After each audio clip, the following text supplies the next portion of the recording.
أعوذ بالله من الشيطان الرجيم. بسم الله الرحمن الرحيم. يا أيها الناس اعبدوا ربكم الذي خلقكم والذين من قبلكم لعلكم تتقون.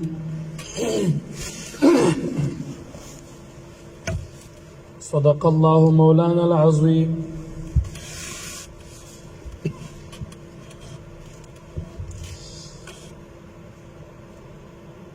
په مخکینو دواړو رکوګانو کې د دریو ډلو ذکر و، د مؤمنانو، د کافرانو او د منافقانو ذکر په مخ کې دواړو رکوګانو کې وشولو، او د هغه هر یوې ډلې خپل خصوصیات هم بیان شو. هغې چې کوم خاصیتونه یا کوم صفاتو وویلی شو چې مؤمنانو د قرآن د هدایت نه نفع واغسته، ایمان په غیب وروړو، د مانځه حفاظت یې وکړو،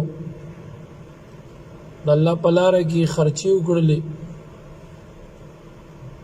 نو د هغې جزا اخرویم بیان شو چې الله تعالی دی په دنیا او په آخرت کې کامیاب کړل. بیا د دویمې ډلې ذکر وشو چې هغه کفار دي، هغې په خپل کفر باندې اصرار کولو او د هغې د ضد او د عناد د وجې نه د هغې په زړه باندې الله مهر ولګولو.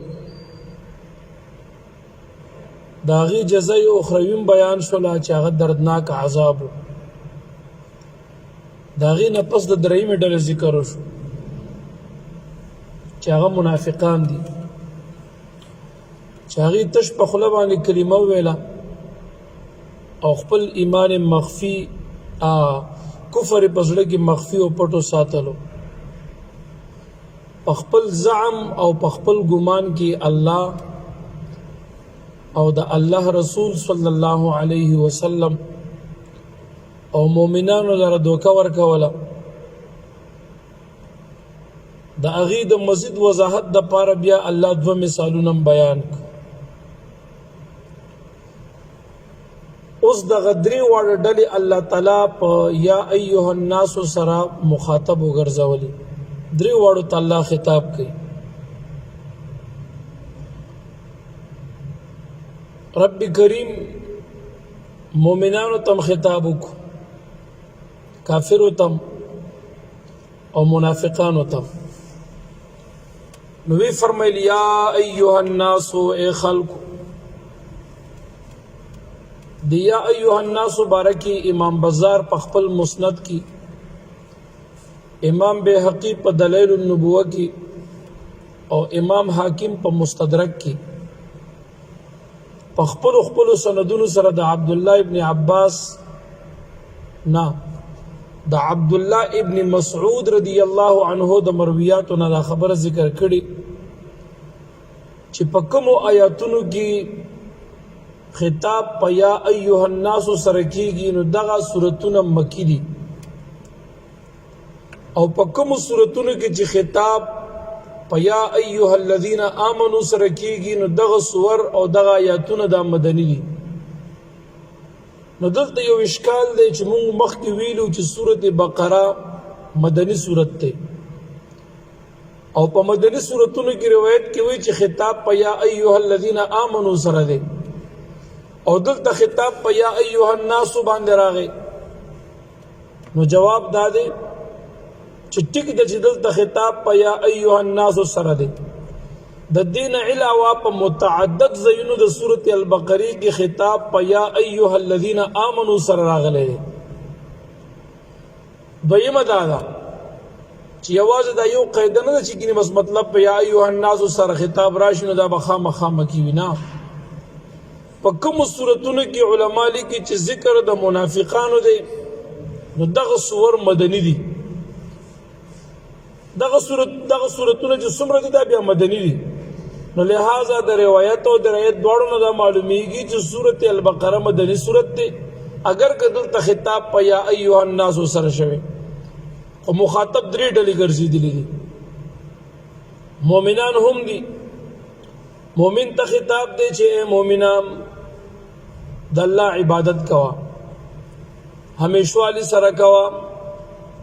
او د الله په بندګۍ او عبادت باندې ثابت قدم اوسېږه خطاب پکې منافق ته داسې دی چې اے منافقانو تاسو د الله عبادت وکئ مطلب دا دی چې نفاق پرېږدئ په عمل کې مو اخلاص پیدا کړئ عبادت خالص الله د پاره شروع کړئ او په یا ایها الناس کی خطاب کفار مکه ته هم کفار ته هم دی کاغه مکی دی که غیر دی هغه تم پکې خطاب دی هغه ته حکم دا دی چې تاسو اول ایمان راوړئ بیا عبادت وکړئ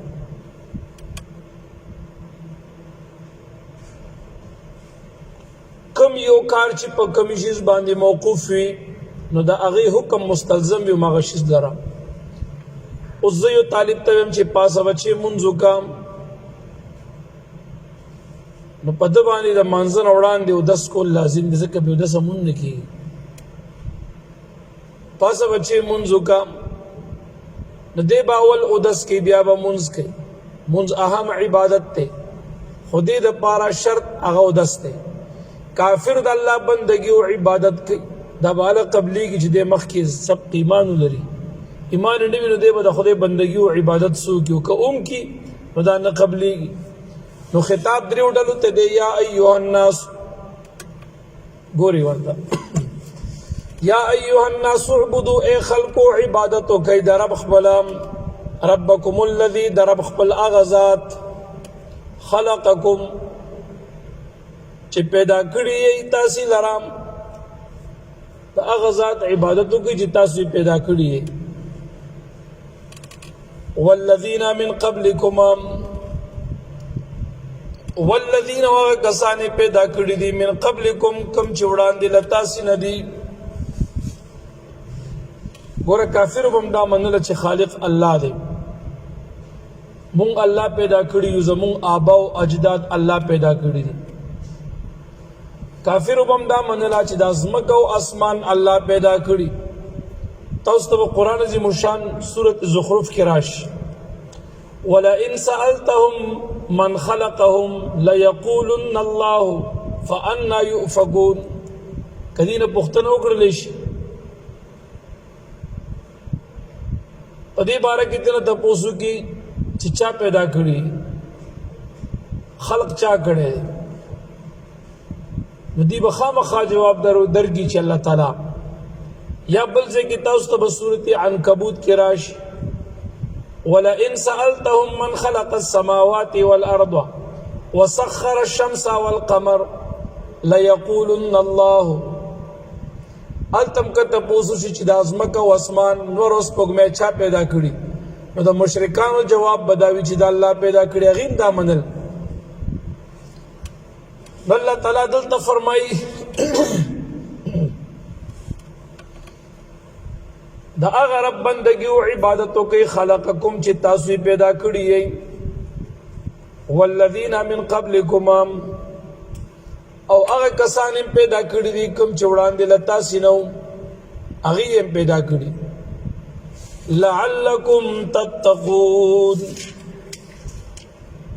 لعلکم تتقون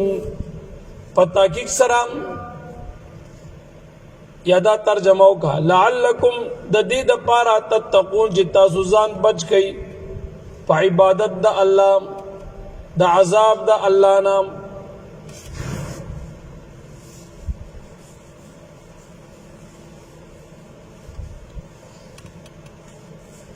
دلته د الله چې دی نو دا د ترجی یا د امید د پاره نه دی بلکې په معنا د تحقیق باندې دی امید خو هغه څوک کوي کوم چې د انجام نه خبر نه وي د عاقبت د امور او د اخر انجام د کار نسو خبر نه وي نو هغوی امید کوي چې امید دی دا کار به داسې وشي نو هلته بیا ترجیح راځي الله تعالی خو علام الغیوب دی نو دلته د ترجیح معنی نشي اخیستی د الله په باب کې د الله په حق کې دلته به مونږ معنی د سالو دا لعل په معنی د کې سره دی لعلکم تتقون کې تتقون د دې دپاره چې تاسو ځان بچ کئ په عبادت د الله سره د څه نه ځان بچ کئ د عذاب د خدای نه په معنی پوهېږي که نه پوهېږي لږ ویښ کښېنئ لعل من الله ورسوله تحقیقنا کله چې لعل دلته نږدې راشي لږ ځای وله ورکړئ دې طرف ته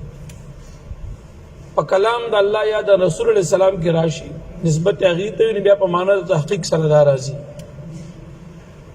یا دا لفظ د لعل چې کوم دی بے اعتبار زعم المخاطب د مخاطب د ذهن یا د هغه د زعم مطابق دی ځکه مونږ ته علم نشته په عاقبت د امورو باندې نو مونږ ځکه لعل به استعمالو په معنا د شاید سره شاید اردو کې شاید وایي ښه مخکې ګوري ورته الذي الله غزات ته جعل لكم الارض جعل په معنا د خلقا الله غزات ته چې پیدا کړی دا یا ګرځولې دا لکم تاسو د پاره الارض ازمکا الذي الله اغزات ته جعل خلقا چې پیدا کړی دا او ګرځولې دا لکم لنفعکم ستاسو د نفع او فیدې د پاره الارض ازمکا فراشن فرش هموار یو شانوار برابر د تسمکه غوړولې ده والسماء بناء والسماء او ګرځولې دی یا پیدا کړی دی الله تعالی اسمان لرا بناء چت یو بهترین چت دی دا الله زمونږ د پاره پیدا کړی دی که انسان نه وي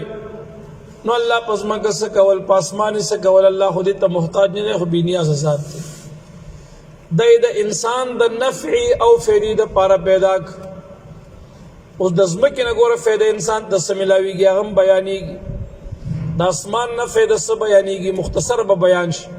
اگر چې فواید ډیر لري خو یو به مختصره بیان شي اوس اسمان دی وانزل او نازل کړي دی الله تعالی من السماء طرف د اسمان نه ماء اوب الله د اسمان د خوان اوب نازل کړي د باران اوس د دې اوبو فایده څه ځمکې ته د ځمکې مخلوق ده فاخرج به پس راوستلی دی الله تعالی به په سبب د دې اوبو سره من الثمرات من بیان یدی من الثمرات د هر قسمه میوه رزق لكم استاسی د پاره رزق الله د هر قسمه میوه استاسی د پاره رزق د دې ځمکې نه د باران د اوبو په برکت راوست دا څومره میوجات چې پیدا کیږي یا څومره غلی په ځمکه باندې پیدا کیږي نو دا صرف او صرف په مشیت او قدرت د الله سره پیدا کیږي دا یو خبره د دې لپاره الله تبارک وتعالى ظاهری سبب دا خور او دا خړې وب د باران ګرځولې دي زمکه الله تعالی قوت قابله ورکړي او دغه ابو ته الله تعالی قوت فاعله ورکړي دي دا دوړ قوتونه چې کلنې یوځای شي نو د زمکه نه فصل زرغون شي میوه زرغون شي قسمه قسم می وجات زرغون شي الله تعالی بغیر د ابو او بغیر د خور نم د میوه په پیدا کولو باندې قادر ذات دی نو ابو ته محتاج دی او نه خور تام خدا ابو او خور الله تعالی سبب د دې لپاره وګرځولو چې پدې کې عجیب عجیب قدرتونه د الله ظاهر شي څنګه چې پاول کرت الله وب پیدا کړی دی بغیر د کم سبب نه او یا خور الله پیدا کړو دا الله میوه پیدا کولی شي قادر مطلق ذات ته او الله تعالی دا خور او بزک یو سبب وګرځولو چې پدې کې زمونږ تاسو د پاره ډېر عجیب عجیب د قدرت کرشمي د خدای ګوره ته یو تخم یا یو ګټ کې او زړې دا چې په ځمکه باندې وانه چې نو هغه نه زرغونېږي بوجه کې ورته اوبه واچو هغه نه زرغونېږي مثال له خبرې لوښي کې کېدو به پې واچو نه زرغونېږي یا لوښي کې کېدو د پاسه پې خوره واچو اوبه پې ماچوه بیا هم نه زرغونېږي پلاستیک کې کېدو خوره پې لګړې راواچه نه زرغونېږي خو چې کله دا تخم ته راوالې په ځمکه باندې کېږي او لږه خوره پې واړې ډوبېږي پکې او بیا ورته اوبه ورسېږي نو د الله قدرت کامله ته ګوره دغه تخم الله تعالی د دې اوبو په وجه باندې نرم کړي نو دې نه دوه تیغې روان شي یو تیغې لاندې ځمکې ته لاړ شي دویم تیغې بره پورته لاړ شي دا لاندې چې کوم لاړو دې نه الله تعالی جرړه جوړه کړي د جرړې دوه فایدې دي یو دا چې دا بوټی پې یا دا فصل پې الله مضبوط کړي دویمه دا ده چې دا د دې ځمکې نه خوراک ځان ته راکاږي د ځمکې نه خپله غذا او خوراک راغونډوي نم راغونډوي د دې جرړې په ذریعه بله چې کوم تیغې وختو نو هغې کې هم فایده دا ده چې دا پاڼې کوي دا لوغي کوي دا څانګې نیسي دا ګل کوي او هغې نه بیا میوه جوړېږي نو ګوره دا محض قدرت د الله تعالی دی د دې یو ځمکې نه الله خټکې هم پیدا کو هندواڼې هم پیدا کا او خربوزې هم پیدا کا ټول په ځمکه باندې یو رنګ پراته دي نازک نازک بوټي دي خو د خربوزې خوند ته وګورو د هندواڼې ته وګورو د خټکي ته بیا وګوره الله سیو هم پیدا کو مالټې هم پیدا کا کیلې هم پیدا کا هم د دې ځمکې نه هم دغه اوبه څکي چا نه مالټه جوړه شوه د چا نه سیو اوس خوند ته وګوره انار پیدا کو شلتالو پیدا کو الوچې پیدا کا خرمانه پیدا کا مختلف قسم نعمتونه او میوجات الله پیدا په یو بوټي کې وي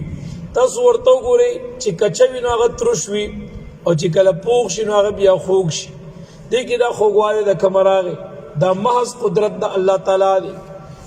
دا د الله فضل دی دا ځمکه الله مونږ او تاسې دپاره پیدا کړې ده او دا اسمان مونږ او تاسې دپاره چت جوړ کړی د دې اسمان نو به په دې ځمکه باندې وورئ نو د دې اوبو فایده دا وي چې په دې باندې مونږ ته غلې را زرغونې کړي په دې باندې مونږ ته رنګ رنګ میوې را پیدا کړي زمونږ د فایدې دپاره دی زمونږ رزق دی په دې کې زمونږ د حیواناتو رزق هم دی د غواګانو میخو دپاره ګیاګانې زرغونې شي هغې یې وخورو نو د هغې په بدن کې بهترین تک سپین پی پیدا شي ته ساګ خورا نو تا نه پی نه کېږي تا نه پی نه پیدا کېږي او غوا میخې له دا ساګ ورکړه شنې ګیا والا ورکړه هغې کې پی پیدا شي دا زما د رب کریم قدرت دی که فلا تجعلوا لله اندادنا فلا تجعلوا پس مګرځوئ تاسې لله الله تعالی لرا اندادنا شریکان الله لرا شریک مه جوړوئ شرک څه ته وایي علامه تفتزانی صاحب لیکلي دي د شرک تعریف کوي الاشراق هو الاثبات الشریک فی الالوهیه اشراق څه ته وایي ثابتول د شریک د الله تعالی په الوهیت کې په معنی د واجب الوجود سره لکه چې مجوسیانو ثابت کړي یا په معنی د استحقاق د عبادت سره لکه بوتانو با د مشرکانو به د بوتانو عبادت چې کوله یا دا بس د شرک خلاصه دا ده دارو مدار د شرک په دوه خبرو باندې دی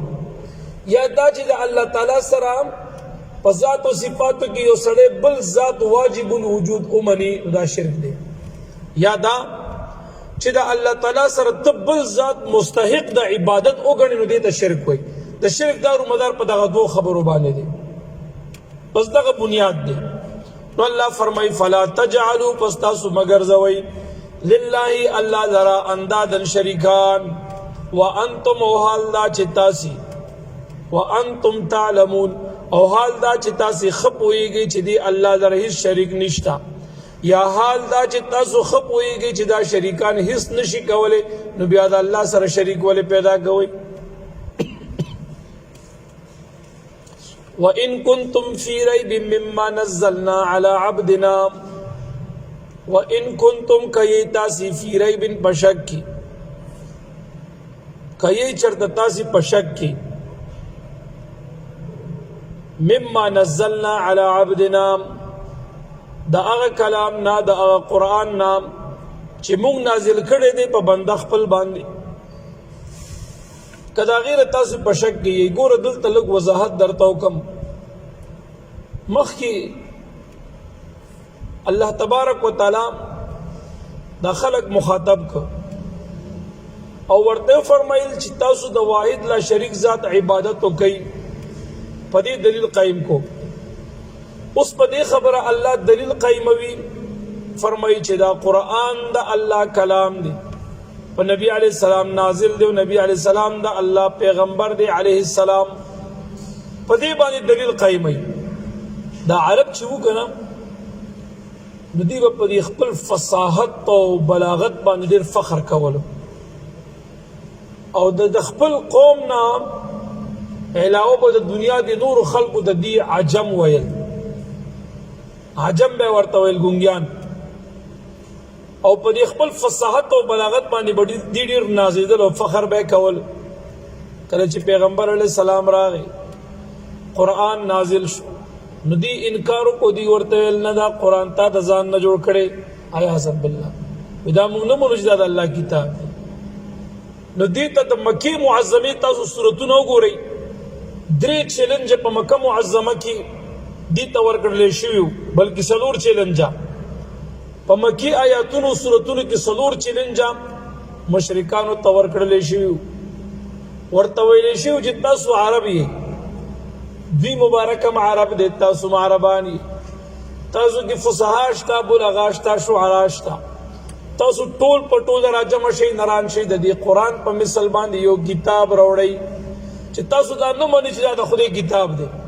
په نبی علی السلام نازل دی تاسو دا نه مانی نو په سورۃ بنی اسرائیل 88 نمبر آیات کې ورته الله چیلنج ورکو قل لئن اجتمعت الانس والجن على ان ياتوا بمثل هذا القرآن لا يأتون بمثله ولو كان بعضهم لبعض ظهيرا چیلنج ورته ورکړل شو ټول را جمع شي د یو بل سره کومک او تعاون مو کوي د قرآن په مثل یو کتاب پیش کړي ټول ته چیلنج ورکړ دا مشرکان د چیلنج قبلولو نه عاجز شو په زید دي چې د نبی علی السلام چیلنج قبول کړي وي خبره منلې وي نو دی باس مباحثات جنگ و جدال شروع تمکیانی شروع کی جګړه ته خبره یوړلام نو الله تعالی دویم چیلنج دی تور کوي پاغه اول چیلنج کې سختی ډیره و چې د قرآن په مثل یو کتاب وروړي نو دی چرته وروړي شو الله په چیلنج کې لږ تخفیف وکړو نو ورته فرمایي په سورۃ هود کې به تاسو تراشي فاتوا بعشر سور مثله تاسو راتلو کې د قرآن په مثال باندې لس سورتونه وروړي ځي قرآن یو سل سورلس دغه تاسو نشي وروړي نو لس سورتونه د قرآن په مثال جوړ کې ناران شي چې تاسو دا نه منئ تاسو خدا نه منئ چې دا د الله کتاب تاسو وایي دا خود ساخته دی نو تاسو د خپل ځان د خوانه ناران شي لس سورتونه جوړ کې د قرآن په مثال پیش کړي هغه دا چیلنج هم قبول نه کړل شو عاجز راغ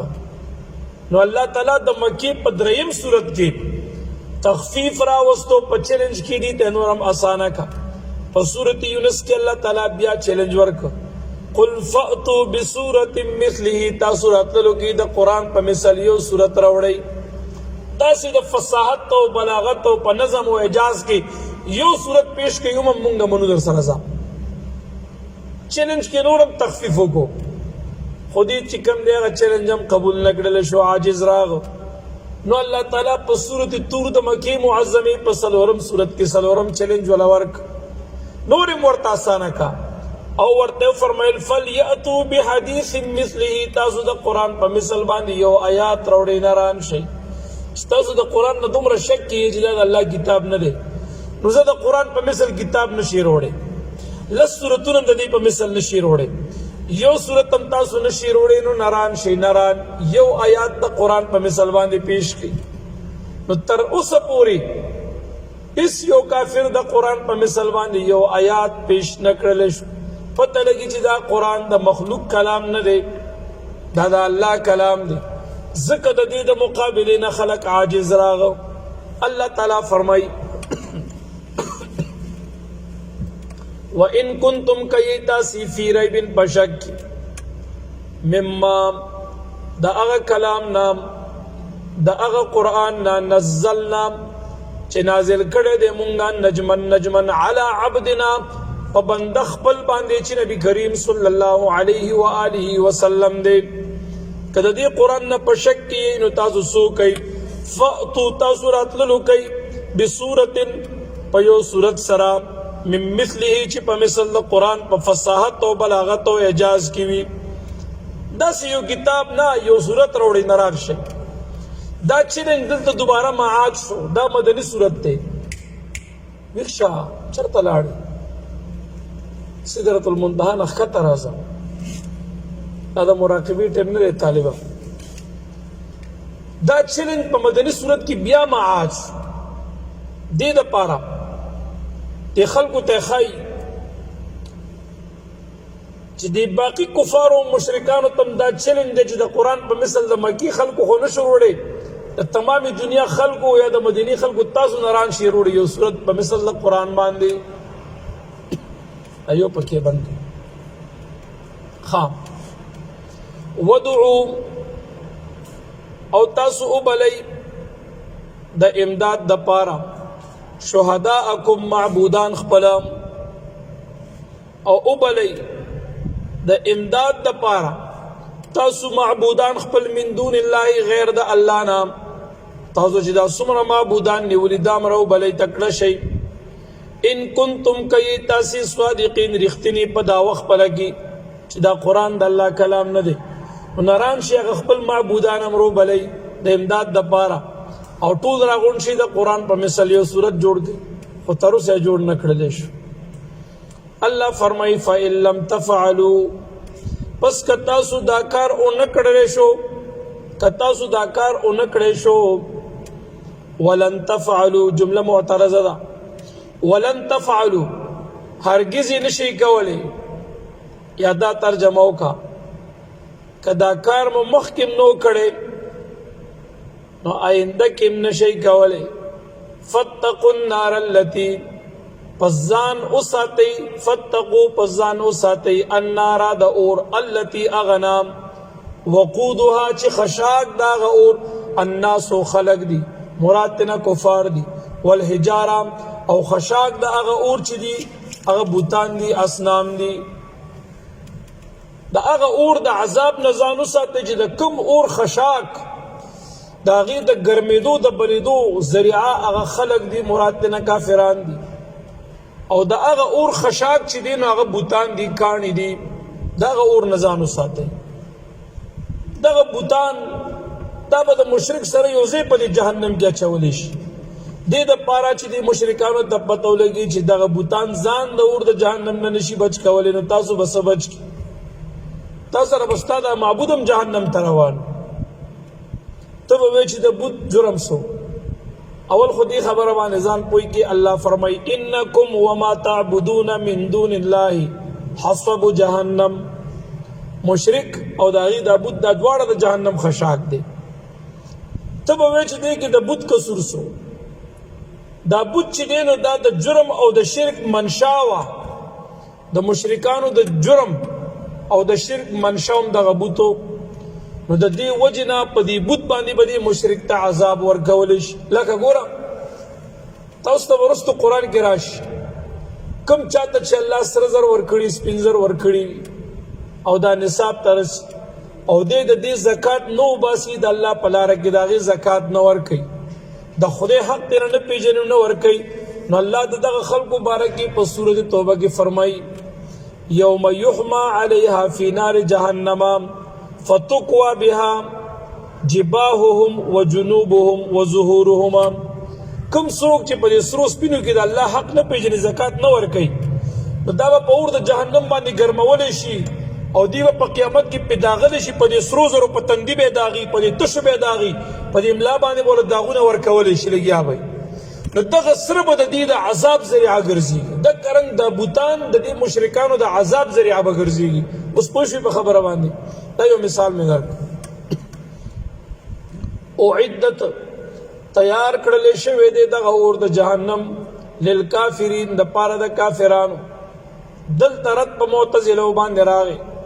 معتزله وایي جنت او جهنم لا الله نه دی پیدا کړي دا په قیامت کې پیدا کیږي.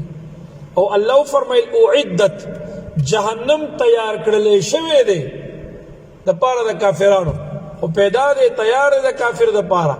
نو دل طرف چې کوم دی په معتزله باندې دی معلومیږي چې جهنم الله پیدا کړي او دا د کافرو د پاره پیدا دی جنت چې دی داغي باره کې راځي اعدت للمتقین دا تیار کړل شوی د پاره د متقینانو دی پیدا کړل شوی دغه د پاره متقینانو د پاره اوس د غیر متقین چې کوم جنت ته ځینو دا په توفیل د متقینانو باندې جنت ته روان دا به دغه توفیلیان بهر تقدیر وبشر الذين آمنوا د قرآن یو عجیب اسلوب دی کله چې ترغیب ذکر شي د یری خبر راشي نو دا غینه بعد الله ترغیب ذکر کوي کله چې الله يرولو کې نو دا غینه بعد بیا مؤمنانو ته زیری ورکړي کله چې د جهنم ذکر وکړي دا غینه بعد د جنت ذکر کوي یو عجیب طرز د قرآن دی الله خپل محبوب صلی الله علیه وسلم ته فرمایي چې د ایمان خاوندانو ته چې کوم نیک عمل کوونکي دي هغې ته زیری ورکړه په جنت سره د جنت په میوو سره په جنتي حورانو پاکو بیبیانو سره او په همیشه اوسېدلو سره ولا زیری ورکړه څلور نعمتونه په خصوصیت سره ذکر دي څلور نعمتونه یو نعمت چې کوم دی هغه چې د انسان بنیادی طور باندې هغې ته ضرورت پیښیږي هغه رهایش دی نو الله د دې د رهایش ځای جنت بیان کړ دویم چې د انسان په بنیادی توګه باندې هغې ته ضرورت پیدا کیږي نو هغه ته طعام وایي نو الله تعالی د دې دپاره طعام د جنت بیان کړ دریم چې انسان ته بنیادی توګه باندې هغې ضرورت پیښیږي نو هغه نکاح ده واده دی د بیبیانو ذکر یې ولو او څلورم انسان خوشحالي غواړي نو دته چې دا دومره نعمتونه ملو شو اوس که د سره دا فکر و چې زه به دې نه بیا وځم یا همیشوالی نشي دا نعمت به دنه واپس ځي نو دی بیا همیش دپاره فکرمند وي او دی په غم کې وي نو دی د نعمت په خوند باندې بیا نه پوهېږي نو الله تعالی ورته دا مورول چې ګورې تاسو به همیشه په جنت کې نو څلور خبرې دلته په خصوصیت سره بیان دي فرمایي وبشر الذین زیر ورکا الذین کسانو ته آمنو چې مؤمنان دي وعملوا الصالحات او نیک اعمال کوي ان لهم بشک اشت دوی د پاره جنات باغونه دوی د پاره باغونه دي جنات عبد الله ابن عباس رضی الله عنهما فرمای جنات دا جنتونه چې دینو دا ودی او پټولو کې اعلی جنت چې دینو هغه ته جنت الفردوس وای دا ټولو کې اعلی جنت یو جنت الفردوس دی دویم جنت چې دی جنت عدن دی دریم جنت چې دی جنت النعیم دی څلورم جنت چې دی دار الخلد دی او پنځم جنت چې دی جنت المأوا دی شپږم چې دی دار السلام دی او اوم چې دی علیین دی دا او جنتونه دی عبد الله ابن عباس رضی الله عنهما په خپل روایت کې بیان کړی دي دا او جنتونه دي یره دا شاعران دي یا دا بعضی د اوچې شیخان هغې کله کله د جنت پورې جنت ته ډېر په سپک نظر باندې ګوري یا د جنت موږ نه د جنت په کیسه کې یو نه د جنت پروا کوو دا بعضې د اوچې شیخان دا خبره کوي یا دا شاعران چې کله په جذبه کې راشي نو دوی په شعر کې وایي دا تمام جنتونه د مدینې د خاورو نه قربان شو دا خبره څنګه ده اوس آیا د دې په نظر کې دا جنت ډېر سپک شو جنت کې څه اهمیت نه لري اوس دا جنت که دومره خاص ځای نه وي نو الله تعالی به په خپل قرآن کې بار بار د ده صفت کړی وي د خپل کلام په آیتونو باندې که د جنت څه اهمیت نه وي او دا حقیر وي نو دا دومره تعریف به په حدیثو کې راغلی وي بشماره حدیث په دې باندې دال دي جنت خو د الله تعالی د رضامندۍ ځای دی جنت خو د صالحینو د الله تعالی د خاصو عبادو د خوشحالو ځای دی جنت کې خو به د الله دیدار ملاویږي نو جنت ته سپک کتل دا څه معنی لري دا بعضې د اوچې شیخان یا دا بعضې بې علمه شاعران جنت ته ډېر سپک ګوري او د جنت چې کوم دی یعنی مطلب ډېر هغه د حقارت نظر ورته کوي ډېر سپکاوی یې کوي یاره وي دا جنتونه مدینې منورې ته نه رسي مدینه منوره کې بشک نن نبی کریم صلی الله علیه وسلم جلوه افروز دی نو د هغې د برکت نه مدینې ته الله لوی مقام ورکو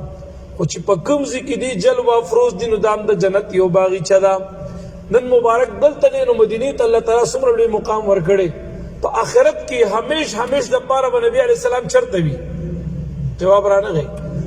جنت کې به وي تمام انبیا به چرته وي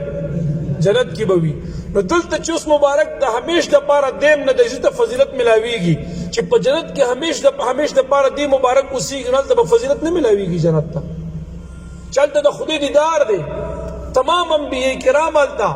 صدیقین هلته شهدا هلته صالحین هلته د خدای تبارک و تعالی همیش ابد الابد دپاره رضامندي خوشنودي هلته ملاویږي نو دې ته سپک کتل دا جایز دی حقارت په نظر باندې کتل او یا داسې په سپکو الفاظو جنتونه ستایل دا چېرته شرعاً جایز دي که دا د صفت قابل ځایونه نه وي او د الله تبارک و تعالی محبوب ځایونه نه وي نو په دې قرآن کې بار د هغې ذکر ولې راځي دا بعضې کمقل شاعران یا دا بعضې د اوچ شیخان د جنت ته دومره سپک نظریې کوي دا ښه نه کوي الله فرمایي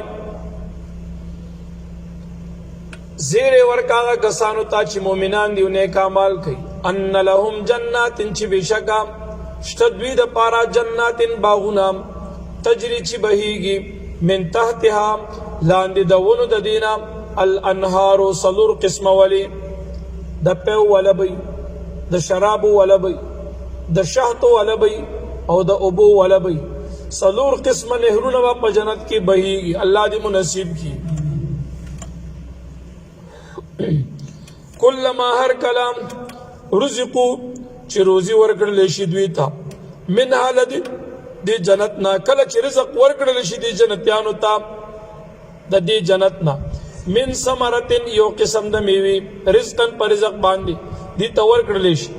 نو قالوا وای بدا جنتیان هذا الذي دا خو په مثل د هغه میوي دا رزقنا چې راکړل شي و مونږ ته من قبل وړاندې لدینا په دنیا کې یا وړاندې لدینا په جنت کې دا خو هغه څه میوه ده چې مونږ ته په دنیا کې راکړلی شوې وه یا خو دا هغه څه میوه ده چې مونږ ته له دې نه وړاندې په جنت کې راکړلی شوې ده نو الله فرمایي و اتو ور به کړلی شي یعنې راتلل به وکړلی شي راتګ به وکړلی شي به په دې میوو سره دې جنتیانو ته متشابهن دا به یو رنګ وي په رنګ کې نه په خوند کې هم رنګ به وي رنګ کې چې ګورو یو د بل سره به یو شان وي خو خوند به د یو بل نه ډېر زیات بدل او مختلف و جدا وي ولهم شته دې جنتیانو دپاره فیها په دې جنت کې ازواج بیبیانې د دې جنتیانو دپاره په جنت کې بیبیانې دي ای طالبانو مه خفه کېږئ الله د مؤمنانو دپاره دا پیدا کړي دي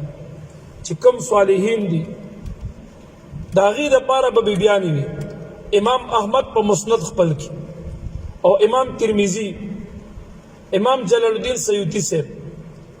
د ابو سعید خدری رضی الله تعالی عنہ د مرویاتو حدیث ذکر کړي فرمای د ادنا جنتی په جنت کې 80,000 خادمان وي سبحان الله منه ویلا اتیا زره خادمان وي او کم از کم 2 اویا بیبیانې هورانې به ورته الله په جنت کې ورکړي وي 2 اویا هورانې به لري یو جنتی ابن عساکر کې دا روایت ذکر دی دا جنتیان په جنت کې چې کومې بیبیانې الله فرمایي مطهرتن دا به پاکې کړلی شوي وي د حیض او د نفاس او د نورو غلاظتونو نه ابن جریر طبری ذکر کړي دي په خپلو اسنادو سره عبدالله ابن عباس صاحب د مرویاتو نه امام مجاهد یو روایت وغیره د نورو محدثینو امام قتاده فرمایي دا بیبیانې به پاکې وي حیض به نه وي نفاس به نه وي بول به نه وي د خولې لاړه به نه وي منی به نه وي مزي به نه وي ودي به نه وي دغه رنګ چې کوم دی د پوزې خراش کې به نه وي دغه رنګ چې کوم دی دې سره نور غلاظتونه دا به هم نه وي د ګناه نه به هم پاکې وي بالکل صفا الله خو دې مو نصیب کړي امین ووایئ څنګه جوخ امین هم پرې ویلو ای نارانو یو د دنیا بیبیانې دي کله چې ښځه او خاوند وفات شي دواړه خدای بخلي وي نو دغه ښځه به په جنت کې هم د دې خپل خاوند په نکاح کې وي. کومه ښځه چې په دنیا کې په نکاح کې وي نو دا به د خاوند سره په جنت کې هم په نکاح کې وي. او د دې نورو حورانو نه به له خدای حسن زیات کړی وي او دا به په جنت کې د نورو ټولو سردار وي، دا به یې مشر وي. بعضې خلک وایي دی خو دا دلته دوی به نشي برداشت کولی، نو هلته به دوه وي یا څه برداشت شي. هلته خو به تزکیه شوي، نفوس به مطمئن ګرځېدلی وي. هلته بیا کینه، حسد، حقد دا نشته. هلته بیا شیطان نشته دی. هغه ځای خو بالکل تزکیه به شوي، تصفیه د قلوبو به شوي، زړه به هم بالکل صفاوي، نیت به هم صفاوي. هلته بیا دا معاملات نشته دی، جلس کېدل نشته، د یو بل نه تو ورتلل ولا نشته. هلته خو بیا پاکه پاکیزه ماحول دی، ټول د خدای دوستان به وي او الله تعالی به داړونه ولا پاک کړي وي. نو الله تبارک وتعالی به ټول د یو بل سره په مینه محبت باندې اخته ګرځولي. هلته دغه فکر مه کوئ، غم مه کوئ، انشاءالله د غمونو نه به خلاص.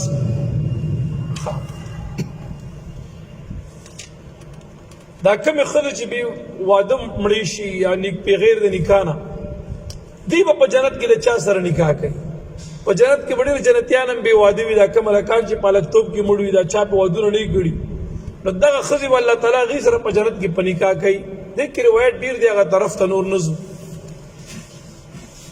بیا طالبان د سبق نه وځي. وهم او دا جنتیان فیها په دې جنت کې خالدون همیشه به وي. دی به همیشه دپاره په جنت کې، بیا وطن نشته د جنت نه. الله خو مو دې نصیب وګرځولی. ان الله لا یستحیي ان یضرب مثلا ما بعوضة. دا آیات کریمه یا په حق د منافقانو کې نازل دی، د هغې د اعتراض په جواب کې، یا چې کوم دی د یهودو د مشرکانو د اعتراض په جواب کې دا نازل. عبدالله ابن عباس رضی الله عنهما فرمایي الله تعالی په قرآن کې مخکې دو مثالونه بیان کړ. یو د منافقانو مثال، هغه د اور بلونکي بیان شو. دویم هغه باران کې چې ګیر دی هغه بیان شو. دو مثالونه مخکې بیان شو. د منافقانو اعتراض وکړو چې په دې قرآن کې دا کوم مثالونه بیانېږي، که دا د الله کتاب وي نو داسې خبرې به پکې نه وي. دا مثالونه څه لپاره بیانېږي؟ عبدالله ابن عباس سے وایي د هغې په رد کې یا د هغې په جواب کې دا نازل شو. او دغه رنګ امام قتاده وایي مشرکانو د اعتراض وکړو چې کله په قرآن کې الله تعالی د عنکبوت بیان وکړو، د جولاګي سورة عنکبوت کې به تاسو ته راشي مثل الذين اتخذوا من دون الله اولیاء كمثل العنكبوت اتخذت بيتا وان اوهن البيوت لبيت العنكبوت. کله چې دا راغی او کله چې د سورة حج دا آیات نازل شو وان يسلبهم الذباب شيئا، مشرکانو د اعتراض وکړو کدا د الله کتاب وینو داسې خبرې پکې ولې نازلېږي؟ کله د ماشي مثال د مچ خبرې راځي او کله پکې د عنکبوت راځي، نو دا ولې بیانېږي؟ د دې د اعتراض په جواب کې یا یهود اعتراض کړو نو د هغې په جواب کې د آیات نازل شو ان الله بشک الله تعالی لا یستحیي. مفسرینو ډېر ترجمې دلته کړي دي، تفسیر ډېر دی، خو زه بس یو اسانه خلاصه بیانوم. بشک الله تعالی چې دی لا یستحیي ای لا یترکو، الله نه پرېږدي ان دا چې یضربا چې بیان کې مثلا ما مثال د هغه څه بعوضة چې هغه ماشی دی، فما فوقها یا پورته د ماشي نه په حقارت کې یا په جوسه کې چې هغه مچ دی. الله تعالی د دې مثال د ماشي یا د مچ یا د جولا بیانوي. الله تعالی دا نه پرېږدي د خلقو د هدایت د پاره چې ډېر په هدایت بیا مومي. نو الله فرمایي فاما الذين امنوا، پس هر چا کسان دي چې مؤمنان دي، یقیني کړو تصدیقي کړي،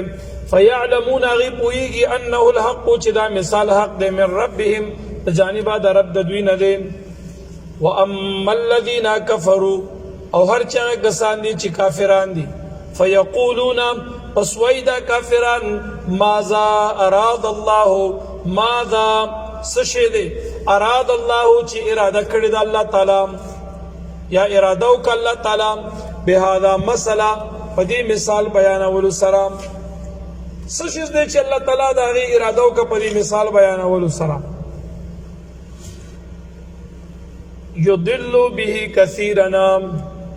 گمراه کوي الله تعالی پدې مثال سره ډېر خلق یا گمراه کیږي په سبب د دې مثال باندې کثیرا ډېر خلق ويهدي به كثيرا او هدایت کوي الله تعالی په دې مثال سره ډیرو خلکو ته یا لار د هدایت بیا مومي په سبب د دې مثال باندې ډیر خلک وما يضل او نه گمراه کوي الله تعالی یا نه گمراه کیږي په سبب د دې مثال باندې به په سبب د دې باندې الا الفاسقين مگر فاسقان څوک دي الذين فاسقان هغه کسان دي ينقضون چې ماتوي عهد الله وعده د الله من بعد ميثاقه رستو د محکم والد وعدینا د محکم والد وعدینا پس د الله وعده ماتوي ويقطعون ما امر الله به او دی پری کوي کټ کوي ما هغه مامور به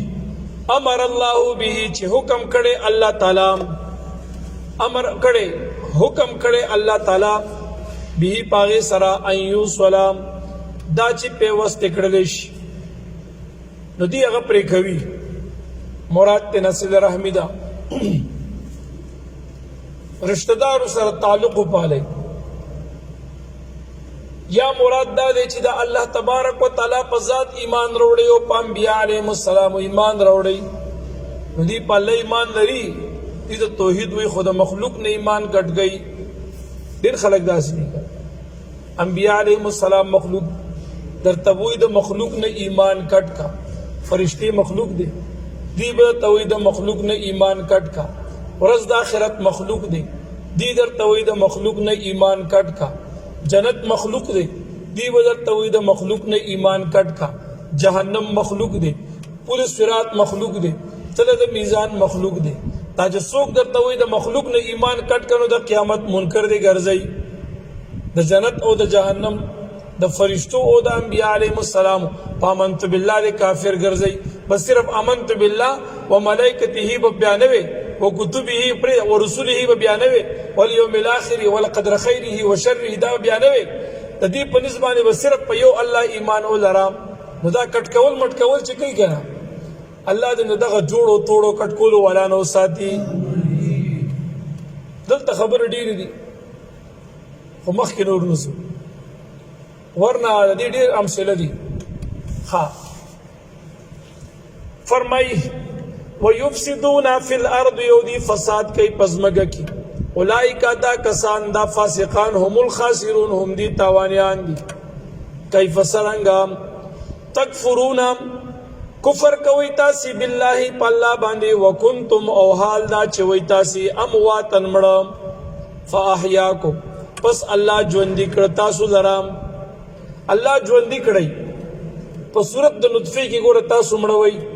پلیتی او به دی مړی دی پرتی دی الله په خپل قدرت کامله سره دا ژوندې کی سلور میاشتو مخکې د ماشوم د مور په ګډه باندې وی حسان اخلي اندامونه جوړ شي سانال مړوي الله په کی روح واچي سلور میاشت بعد د مور په ګډه باندې چې کوم دي ساوالي ژوندې شي پر رحم د مور کی اول ابوي په صورت د ابو کی مړوي بیا د اعضاء جوړ شي د مړ پراتی بیا په کې الله روح واچي ها ثم يميتكم بیا بمړکی وی الله تعالی بړکی به الله تاسو لرا بیا الله در باندې مرګ راولي مړ بم کی په دنیا کې به مرګ راشي چې کله اجل پوره شي وخت واده نیټه پوره شي نو مرګ راشي انسان مړ شي روح ته لاړ شي ثم يحييكم بیا به ژوند کی تاسو لرا په قبر کې بیا زندگی ده بیا در په قبر کې ژوند درکې نو فرشتہ راشي تپوس نه کوي رب دې څوک دی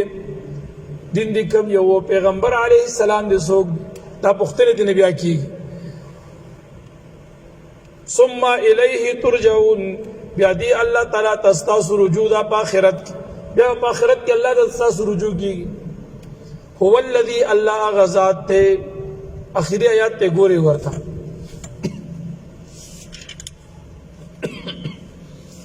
هو الذي الله اغذات ته خلق لكم ما في الارض جميعا خلق لكم اے خلق لنفعكم هو الذي الله اغذات ته خلق چې پیدا کړی دی الله تعالی لکم اے لنفعكم استاسو د نفع د پاره ما هر هغه څه چې پاک او حلال دي هغه شیزونه چې پاک دي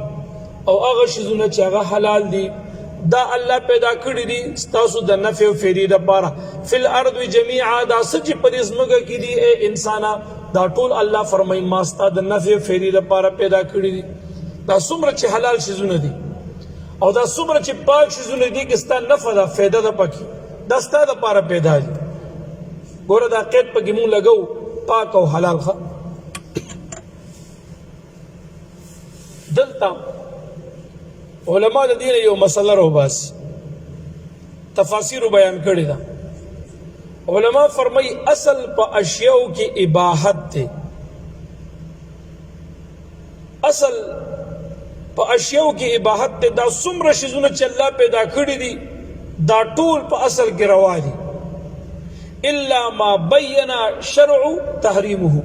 مگر هغه چې شریعت دغه حرمت بیان کړو دغه به حرام دي اوس د هر خځې سره نکاح کول جایز دي او چې د کوم حرمت الله بیان کړي د خور سره به نکاح نه کی د مور سره به نه کی د لور سره به دغه بیان ورته رسول راشي چې کوم خځې په تاسو حرام دي نو الله دغه بیان کوي چې کوم حلال دي دغه بیان درته نه کوي چې دا حلال ده او دا حلال ده دا حلال ده او دا حلال ده نه اصل په شو کې باحت ته چې کوم حلال دي مباح دي دغه بیان درته نه کوي او چې کوم در باندې حرام کړي دغه ذکر ورته بیا رستو کوي کوم چې په خوراک کې حلال دي نو دغه بیان ته نه کوي چې دا حلال دي دا خور نه چې کوم در باندې حرام کړي دغه بیان ورته کوي چې ګوره دا به نه خور دا حرام دي دا به نه خور دا حرام دي دغه بیان ورته کوي اصل په شو کې باحت ته هر یو کار روا دي په شریعت کې او چې د کوم نه منع خدای او د خدای رسول الله سلام کو هغه کار به بیان کوي په خبر ورسېږي کو نه رسېږي اوس د مباح شیز د پاره به دلیل لګوري چې دا په کوم دلیل مباح دی بس دا حلال دی مباح دی د حرمت د پاره دلیل کتلی شي د مباح والی حلت د پاره دلیل مګورا تا نه چې څوک دلیل غواړي چې ته میلاد کې په کوم دلیل کې ورته وي ته چې ورته حرام وي په کوم دلیل وي ا دلیل راته خو الله کوم ځای ویلي چې میلاد حرام دی په خبره پوه نه شوي د حرمت د پاره شریعت دلیل غواړي یا بیانې حلت د پاره نه د اباحت د پاره نه غواړي او نه بیانې درته چې کوم څه الله حرام کړی دي دغه بیان درته په قران یا حدیث کې کیږي چې سم په نه پويږي الله پويګا هو الذي الله غزاد ته خلق لكم ما في الارض جميعا اي خلق لنفعكم الله تعالی پیدا کړی دي تاسو د نفع او فائدې د پاره ما هر هغه څه چې پاک او حلال دي فل ارض پسمکه کې جميعا ټول پټولا که انسان نوې الله په دې ورځ سکول په باران سکول په ونه سکول په میوه سکول په دې سور باندې سکول دا ارسل الله تعالی د انسان د پاره پیدا کړ انسان الله د خپل بندګۍ عبادت او معرفت د پاره پیدا کړ ورسېږي په خبره ثم استوى بیا قصد کو الله تعالی الى السماء اسمان تا فسواهن پس برابر کړل الله تعالی سبع سماوات او اسمانونه او هو الله تعالی بكل شيء عليم په هر یو شی باندې عالم دی دې پورې بس ته صدق الله مولانا العظیم